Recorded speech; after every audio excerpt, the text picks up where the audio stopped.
آج ہر آدمی حکومت کو بلیم کر رہا ہے، کہتا پی ٹی آئی آئی تباہ کر کے رکھ دیا اس نے، ہم نے کہا تھا یہ پی ٹی آئی کا قصور نہیں ہے، یہ پی ٹی آئی کا نہ نون لیگ کا مسئلہ ہے نہ پی ٹی آئی کا مسئلہ، مسئلہ میری ذات کا ہے، میں کیا کر رہا ہوں؟ ہمارے سارے مسئلوں کا حل میرے دوستو اللہ تبارک و تعالیٰ نے ساتھ بک بھیج دی ہے، زندگی بھیج دی ہے، یہ مسئلہ یہ حل ہے، کر لو، آسان فارمولہ ہے، کوئی مشکل بات نہیں۔ حضور اکرم صلی اللہ علیہ وسلم ایک مبارک زندگی لے کے آئے ہیں، مبارک، من عمل صالحا من ذکر او انثى وهو مؤمن فلنحيينه حیاتا طیبہ، یہ قرآن کا فیصلہ ہے کہ تم صرف تمہاری عورتیں مرد وہ زندگی گزار کے دکھا دو جو اللہ کہہ رہے ہیں، میں اللہ تم سے وعدہ کرتا ہوں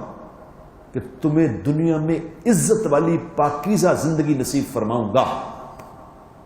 یہ قرآن کا فیصلہ ہو گیا۔ اب دو ہی باتیں میرے دوستو، یا تو قرآن ٹھیک نہیں ہے یا ہم ٹھیک نہیں ہیں، فیصلہ آپ کر لیں کون ٹھیک نہیں۔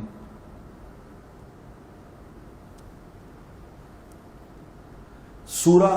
ہود، سورہ ہود میں تفسیر پڑھ رہا تھا، سورہ ہود میں،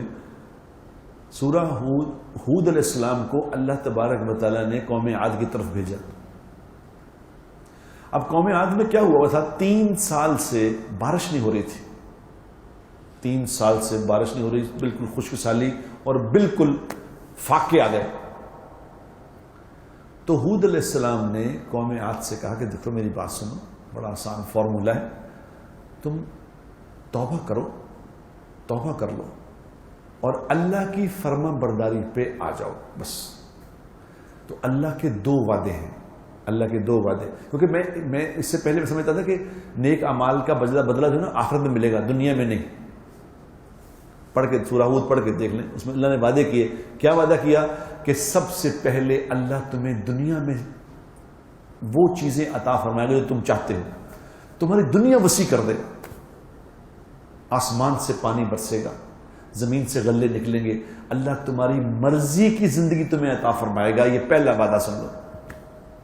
تمہاری دنیا کی پریشانیاں ختم ہو جائیں گی، اور آخرت میں اللہ تبارک و تعالیٰ تمہیں ایسی جنتوں میں داخل فرمائے گا جس کے نیچے نہریں چل رہی ہیں، فکر نہ کرو۔ یعنی اللہ کی ماننے پہ قرآن یہ چیخ چیخ کے کہہ رہا ہے کہ اللہ کی ماننے پہ تمہاری دنیا بنے گی، پہلے دنیا بنے گی پھر آخرت بنے گی۔